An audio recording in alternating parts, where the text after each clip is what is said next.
जय।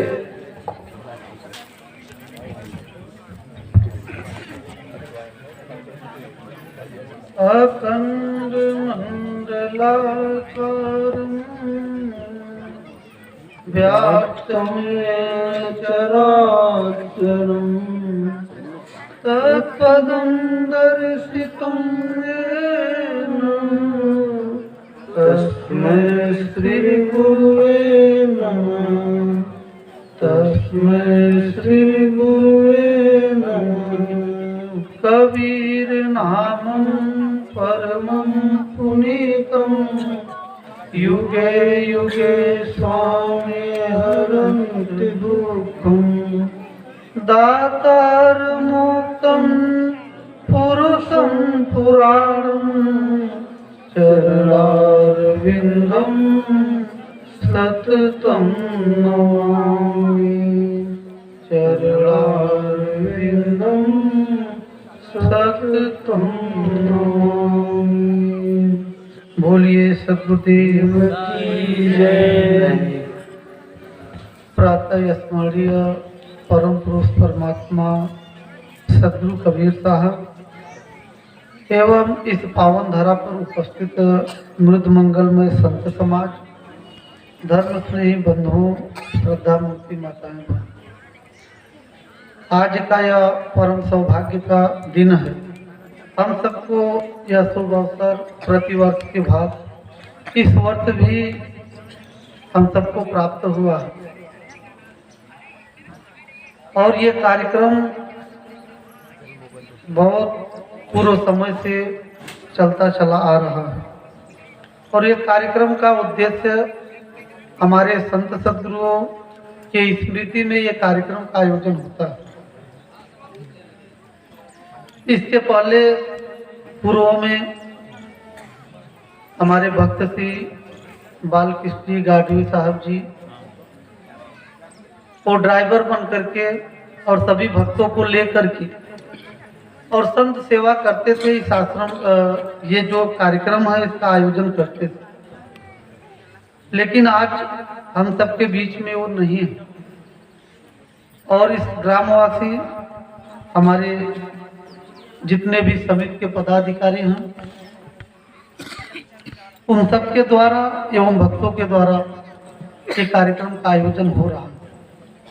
इसके लिए इन सभी पदाधिकारियों को खूब खूब धन्यवाद है, हृदय से आभार है कि इतना सुंदर आयोजन करके और संत महापुरुषों का आगमन करा करके और आप सबको महापुरुषों के वाणी वचन का लाभ दिए। इसके लिए तो आप सबको भी बनता है कि धन्यवाद ज्ञापित करें। और धन्यवाद कैसे ज्ञापित करेंगे? ताली बजा करके तो बनता है। आप लोग एक बार ताली बजा करके धन्यवाद ज्ञापित करेंगे। और यहाँ पुरुषार्थ में हमारे महंत साहब जी, माला साहब जी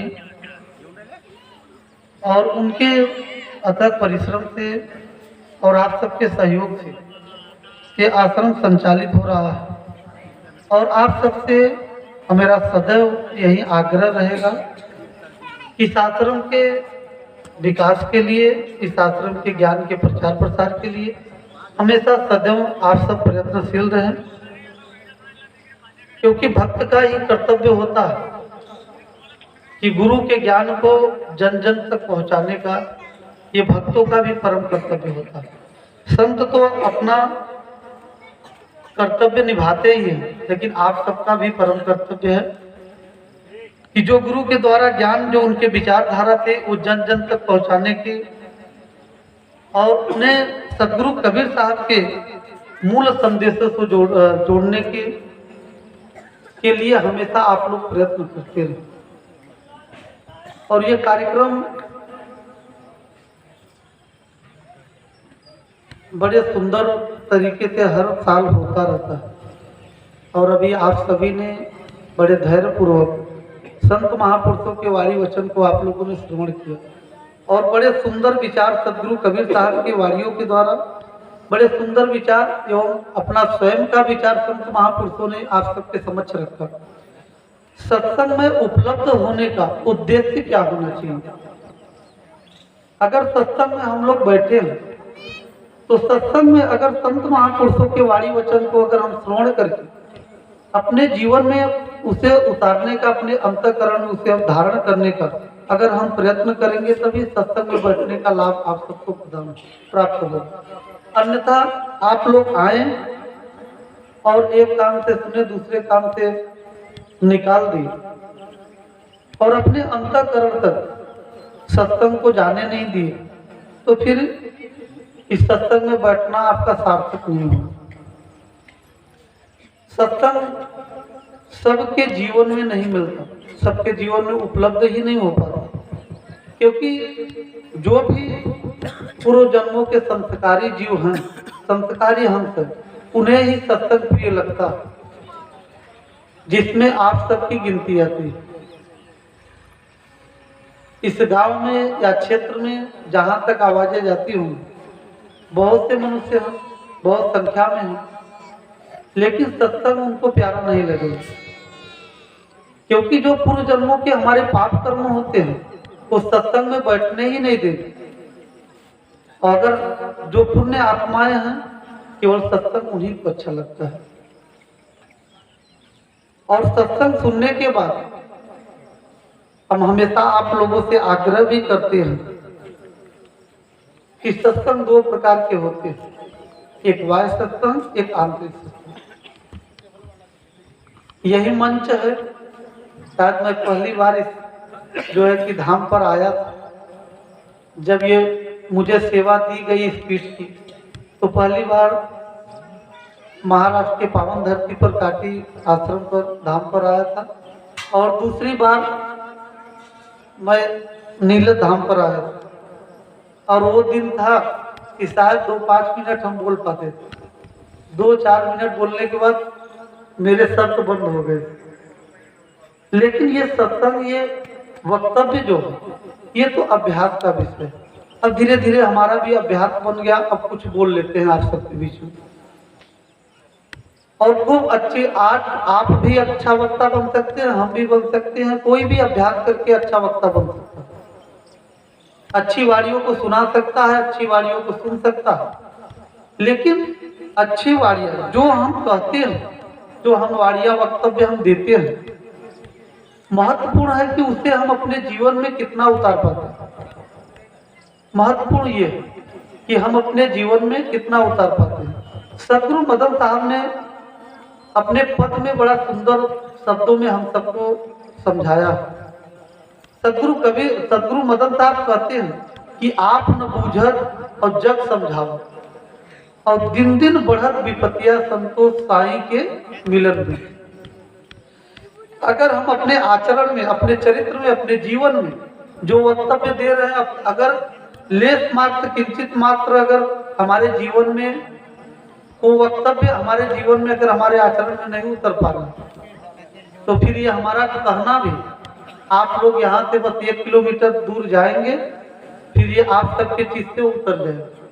अगर हमारे आचरण में वो वक्तव्य है, हमारे जीवन में हम अपना आदर्श अगर उसे बनाए हैं, तो निश्चित है कि हमारे वाणियों का प्रभाव आप सब में पड़ेगा, नहीं तो अन्यथा नहीं पड़ेगा।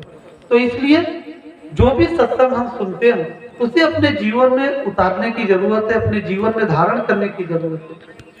बहुत से कथावाचक, बहुत से प्रवक्ता आप लोग देखते हैं, बहुत जो है कि सुंदर सुंदर वाणियां आप सबको सुनाते हैं, तो उनको भी धन्यवाद है कि समाज को मोटिवेट करने के लिए जरूरी है सत्संगवाद। लेकिन हमारे आत्म कल्याण के लिए आंतरिक सत्संग बहुत जरूरी है, जिसकी चर्चा हमारे संत महापुरुषों ने आप सबके बीच में किया। हम आप सबसे सदैव निवेदन करते रहे और सदैव निवेदन करते रहे कि सबसे जरूरी है कि सतगुरु कबीर, उन्होंने जो समाज के शांति का संदेश उन्होंने दिया, जो समाज में व्याप्त बुराइयों का नाश करने के लिए सतगुरु कबीर साहब इस धराधाम पर आए। सतगुरु कबीर साहब के, हमारे हृदय के आराध्य देव सतगुरु कबीर साहब के पावन कमल चरणों का हम आशीष लेकर के अब हम सत्संग में प्रवेश करेंगे। एक बार आप लोग प्रेम से जय जय बोल करेंगे। बोलिए सद्गुरुदेव की जय। हम सबको, मुझे गर्व भी है, मेरा परम सौभाग्य भी है कि आप जैसे महाराष्ट्र की इस पावन धरती पर आप जैसे भक्त जो है जन्म लिए हैं। क्योंकि ये भक्ति हर जगह दिखाई नहीं देती। मैं तो भारतवर्ष में बहुत जगह घूमता हूँ, इसलिए मैं नहीं कह रहा हूँ कि आप लोगों को खुश करने के लिए, लेकिन मैं जो भक्ति देखता हूँ, जो आप सब में प्रेम, जो स्नेह, जो ये ममता दिखती है, और ये ममता शायद हम देखते हैं कि एक जालौन, यूपी में जालौन जिला, यही भक्ति वहां भी देखने को मिलती है। लेकिन आप सबकी बड़ी महान कृपा रही है कि आप सब पीठ पर जाकर के, जब ज्येष्ठ पूर्णिमा के कार्यक्रम में आप लोग जाकर के, हमारे विशेष जो है कि हमारी माताएं बहन इतना अथक परिश्रम की, इतना सेवा की कि आप लोगों को देख करके हमारे यूपी के भगत जो है कि जाते, और आज वो सेवा के लिए तत्पर खड़े रहते। साथ आप लोग जाते थे पहले, यूपी के इतना भक्त लोग सेवा में जो है तत्पर खड़े नहीं रहते थे, लेकिन आप लोगों की सेवा का फल स्वरूप है कि वो लोग भी आगे होकर के अब सेवा करते हैं। शायद आप लोगों का सेवा कुछ छीन लिए हैं जरूर, वो काफी आप लोग जाते हैं तो, लेकिन कम सेवा हो गई। पहले हम स्टूडेंट लाइफ में जब आते थे भी, हम आप लोगों को देखते थे और सब लोग देखते थे यूपी की कहाँ के हैं ये सब भगत लोग। बहुत सेवा आप लोगों ने किया, इतने गर्मियों में आप लोगों ने सेवा किया, इसके लिए आप सबको हृदय से धन्यवाद है। और आप लोग जो ये प्रेम दिखता है, और ये प्रेम आप लोगों में जैसे हम लोग आते हैं तो दिखता है, और शायद जाने के बाद भी ये प्रेम बना रहना चाहिए। और तभी हम लोग सदगुरु कबीर साहब के विचारधारा को, सदगुरु कबीर साहब के मार्ग को जन जन तक पहुंचा सकते हैं, उनके ज्ञान को जन जन तक पहुंचा सकते हैं। अन्यथा आप लोगों में जो एकता है, वो एकता बहुत जरूरी है, जुड़ करके रहना। अभी हमारे साहब जी चर्चा कर रहे थे, हमारे धनी साहब जी, कि परमारथ वृक्ष न कबहू फल भके, नदी न संचय नीर, और परमारथ के कारण साधु धरा सभी। संत और साधु किसे कहते हैं? हम लोग की एक भेष है, एक मर्यादा है, उस मर्यादा में रह करके हम लोग परमार्थ करते हैं। और हमारे परम शिष्यों में हमारे विवेक भैया जी अभी देखिए स्वार्थ की बात कर रहे हैं, आप लोगों के बीच में कितनी अच्छी सुंदर व्याख्या उन्होंने किया। स्वार्थ और परमार्थ, स्वार्थ भी दो प्रकार के होते हैं। जैसे सत्संग दो प्रकार का होता है, वैसे स्वार्थ भी दो प्रकार का होता है। एक स्वार्थ होता है कि अपने आप में लौट करके अपने परम धन को प्राप्त करना, लेकिन एक बाह्य स्वार्थ होता है जो हम संसार में प्राणी पदार्थों को एकत्रित करके वो केवल अपने परिवार के लिए, केवल अपने लिए उपयोग करते हैं। ऐसे व्यक्तियों को स्वार्थी कहा गया। लेकिन अंतःकरण से अगर सूक्ष्म रूप से अगर हम देखें तो स्वार्थी उसे भी कहा गया है कि जो अपने आत्मधन को, अपने आत्मधन को जो प्राप्त कर ले, वो भी स्वार्थी है। लेकिन परमार्थी वो है जो दूसरे के लिए अपने जीवन को समर्पित कर। मैं इसलिए चर्चा करना चाहता हूं कि हमारे साहब जी भी चर्चा कर रहे थे कि जो भी एक सत्संग हाल का गुरु जी का संकल्प था, सरकार साहब जी का, और उस संकल्प को हमारे आप लोगों के एक गुरु भाई, ज्येष्ठ गुरु भाई बिहार पटना के बैजू बाबा जी, और उन्होंने संकल्प, उनकी पत्नी जी जो भक्ति माता जी थी, उन्होंने संकल्प लिया था कि संतों को उन्होंने देखा कि उतनी व्यवस्था गति पर नहीं थी, क्योंकि अपने गुरुजन हमेशा उन्होंने फोकस किया जो है कि साधना और विकास पर उतना फोकस उन्होंने नहीं किया।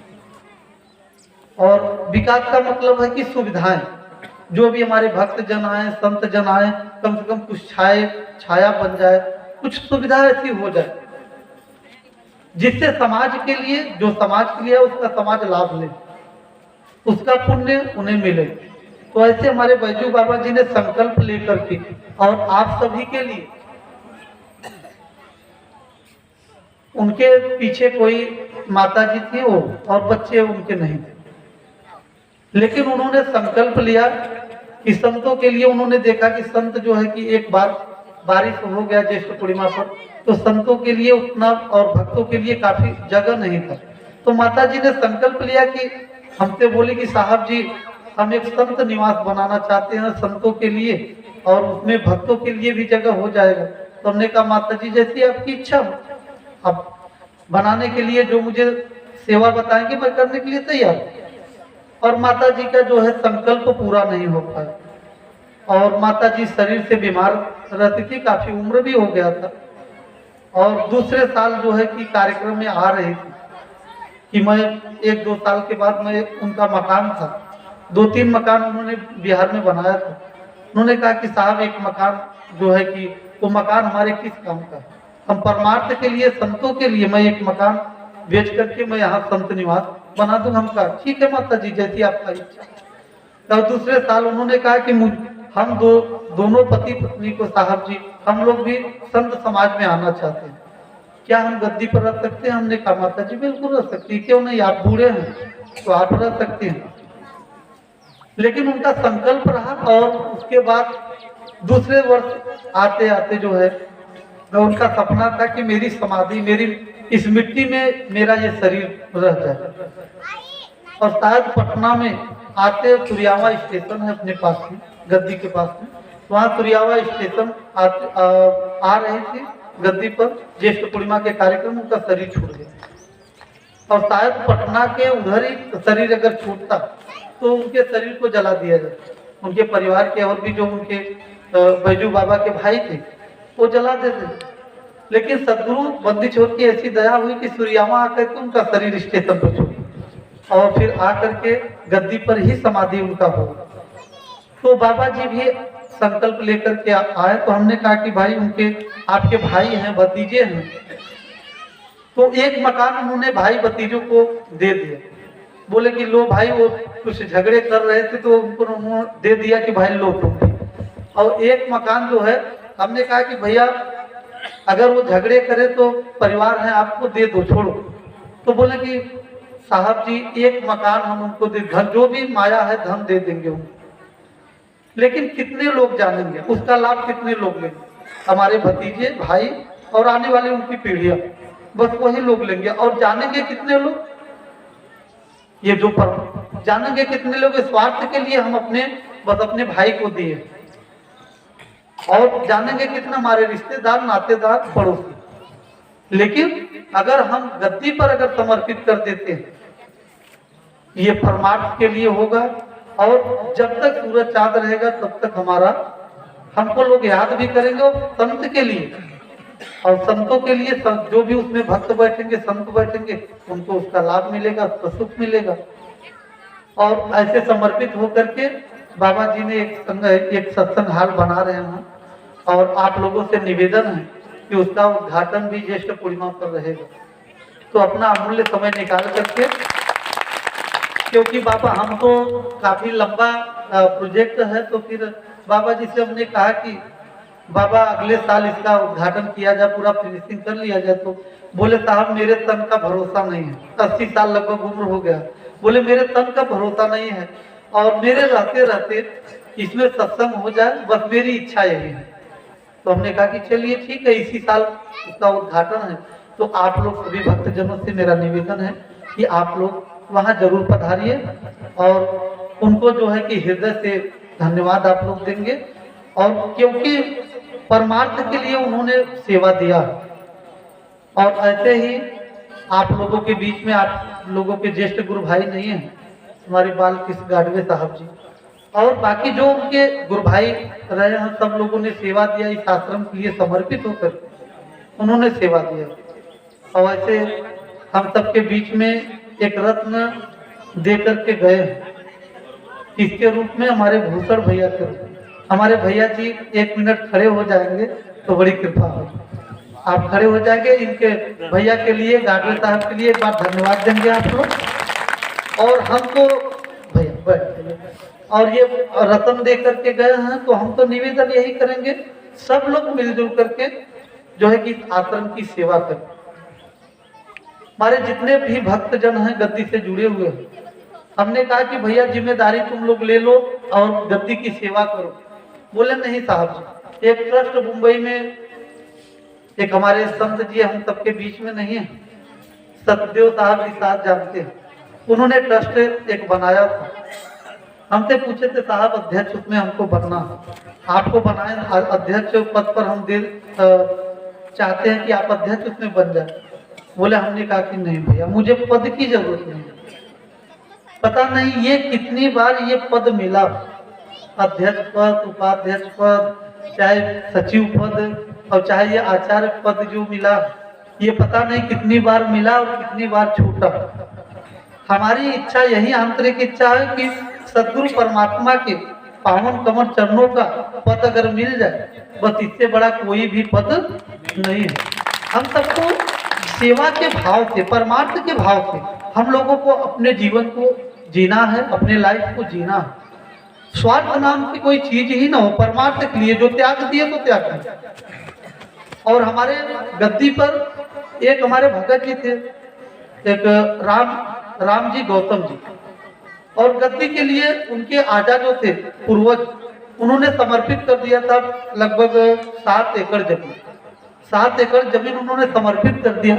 और उस समय एक कानून साथ लगा था चौधरी चरण सिंह के, जब प्रधानमंत्री थे, सिकमी लगा था। सिकमी कहा जाता था, सिकमी लगा था मतलब जो भी खेत जोत रहे, जो भी उसकी सुरक्षा कर रहे हैं, देख रेख कर रहे हैं, उसके नाम से वो खेत हो जाता था, उसकी खेती उनको उनके नाम से हो जाता था। लेकिन उन्होंने 7 एकड़ जो है कि जमीन उन्होंने आश्रम पर समर्पित किया था, और समर्पित करके और उसके बाद सिकमी लगी तो उनके नाम हो गए। लेकिन नाम हो गया तो क्योंकि वही खेती का देख रेख कर रहे थे, जुताई बुआई वही सब करते थे, जो भी होता था आश्रम में समर्पित कर देते। लेकिन एक भी अन्न जो है कि वहां से लेते नहीं, उस खेत से एक भी अन्न नहीं लेते, जो भी उपजाते थे संतों को समर्पित कर देते। ऐसे सच्चे भक्त थे। और उसके बाद सिकमी लग गई, उनके नाम हो गया।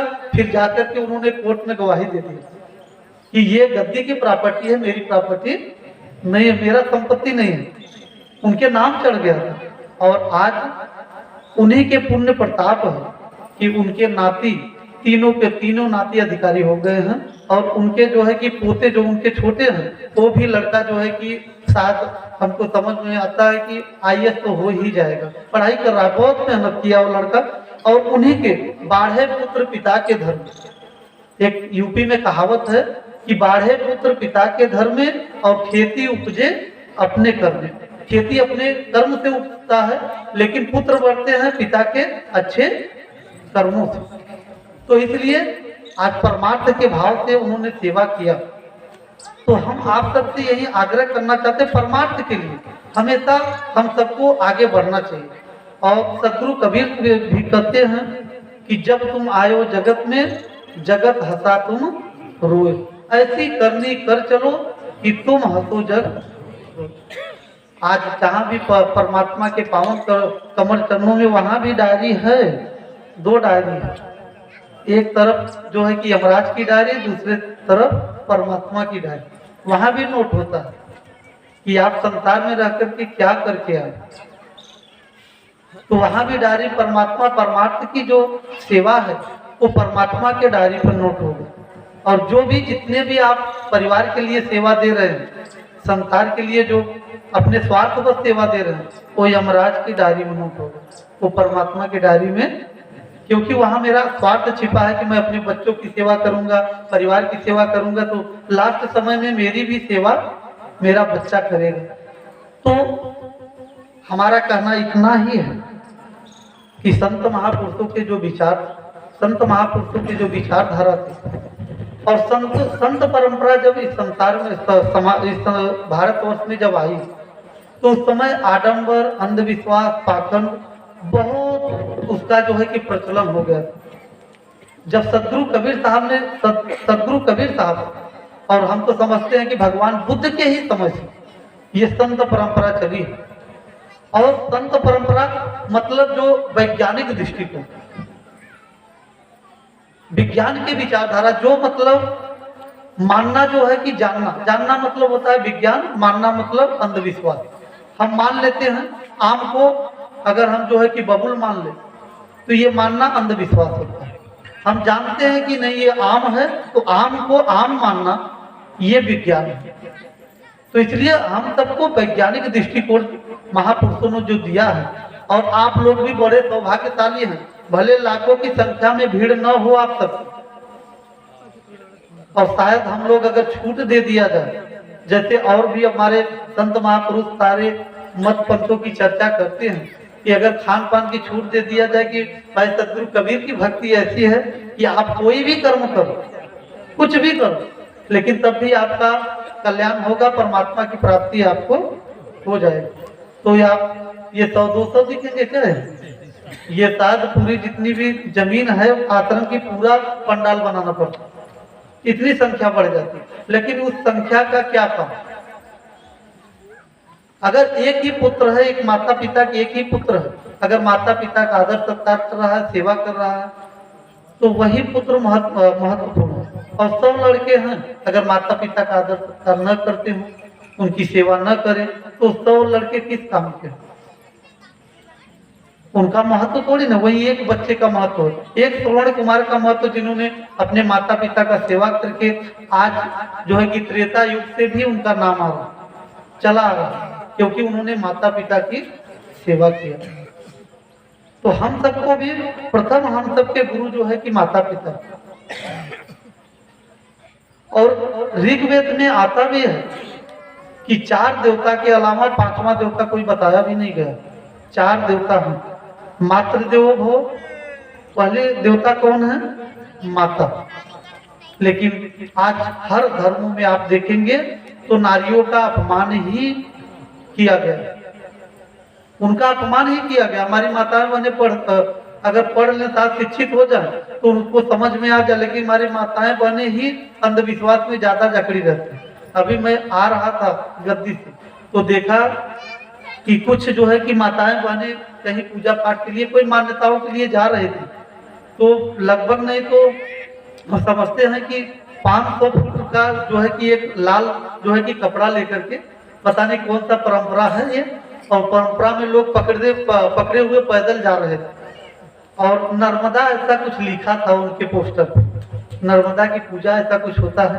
तो कई हम देखे कि कई संख्या में लोग जा रहे थे वहाँ। और जो पुरानी मान्यता है, और उस मान्यताओं में लोग सोचते हैं कि हमारे जीवन को सुख मिलेगा, शांति मिलेगा, हमारे जीवन में लक्ष्मी आएंगे, हमारे बच्चे जो है आगे बढ़ेंगे, हमारे घर में धन दौलत की और कोई कमी नहीं होगी। अगर ऐसी मान्यता किसी धर्म में है तो ये झूठी है और थोथी बात है, ये सत्य नहीं है। या तो फिर रामायण धर्म ग्रंथ माना जाता है अपने हिंदू समाज। रामायण में या तो जो कहने वाले हैं कि जाओ वहां पूजा पाठ कर लो, ये हवन यज्ञ करा लो और इस भगवान का दर्शन कर लो, तुम्हारा सारा दुख समाप्त हो जाएगा। या तो कहने वाले झूठे हैं या तो कराने वाले झूठे हैं, या तो फिर रामायण झूठा है और तुलसी बाबा झूठे हैं। अब 2 में से एक झूठे होंगे, या जो कराने वाले करने वाले झूठे हों, या तो रामायण या तुलसी बाबा झूठे हों। क्योंकि रामायण में स्पष्ट आता है कि कर्म प्रधान विश्व कर रखा, जो जस करे तो तत्फल। कर्म ही प्रधान है, जो जैसा कर्म करेगा किया है वैसे ही फल उसको मिलेगा। तो फिर ये सब मंत्र तंत्र से कोई जो है कि धनवान बना देगा। अगर मंत्र तंत्र से धनवान लोग बनते तो आप भारत जो है कि पहले नंबर पर होता विश्व में। लेकिन आज देखिए अमेरिका पहले नंबर पर है, दूसरे नंबर पर चाइना है। क्योंकि चाइना के जो कि चाइना की बुराई ही दिखाई जाती है मीडिया में, आप देखेंगे तो उसकी बुराइयां ही दिखाई जाती है, लेकिन उसकी अच्छाइयों को नहीं दिखाते। उसकी अच्छाइयों को क्या छोटे छोटे बच्चे आविष्कार करते हैं। छोटे छोटे बच्चियां आविष्कार कर रही हैं। वो मोटिवेट अपने भारत, क्योंकि मीडिया दिखाएगा नहीं, क्योंकि जानता है मीडिया ये जानता है कि ये हमारे धर्म से मीडिया भी बधा हुआ, ये जानता है कि अगर ये समाज अगर जागृत हो गया, समाज के वैज्ञानिक दृष्टिकोण हो गया, तो हमारे धर्म गुरुओं के जो है कि दुकानें धीरे धीरे समाप्त हो जाएंगी, बंद हो जाएंगी। आज भी तमाम हम देखते थे, मुझे कहने में कोई भी कुरेद नहीं, कोई भी संकोच नहीं है मुझे कहने में। हम तो कभी देखते थे बचपन में, जब हम लोग कभी दंगे होते थे, हम जाते थे स्टूडेंट लाइफ में, जब पढ़ाई करते थे तब जाते थे, तो जहां मुसलमान बस्ती होता था और वहां अल्लाह अकबर करने पर बस लोग, हम लोग सब लोग डर जाते थे कि भैया अब दंगा होगा। अल्लाह अकबर करके बस तलवारें चलना शुरू हो जाते, लाठी डंडे चलने शुरू हो जाते थे। लेकिन वहां कभी हम बचपन से देखते थे, जय श्री राम बोलने पर लोगों के अंदर भक्ति भाव जग जाता था, प्रेम जग जाता था, करुणा जग जाता था। लेकिन आज हमारे मुसलमान भाइयों की तरह हमारे हिंदू भाई भी वैसे बनते चले जा रहे हैं। हम तो ट्रेन में सफर कर रहे थे, वहां कुछ जो है कि माताएं बैठी थी, सामने वाले सीट पर बैठी थी, और पीछे से जो है कि कुछ लोग जो है कि लाल साफा बांध करके और जय जय श्री राम बोले, और सब लोग मेरे सामने की ये घटना है, और सब लोग जो है बैग उठाना शुरू कर दिए, बोले भैया आप चलो जल्दी भागो इधर, नहीं तो दंगे होना शुरू हो। अब यहाँ दंगे लड़ाई होंगे। पहले जो है कि पहले भक्ति लोगों के अंदर जो है कि उनकी चेतना जग जाती थी कि भगवान राम का लोग नाम ले रहे हैं, लेकिन आज उस भगवान राम को नाम को भी बदनाम किया जा रहा है। जय जय श्री राम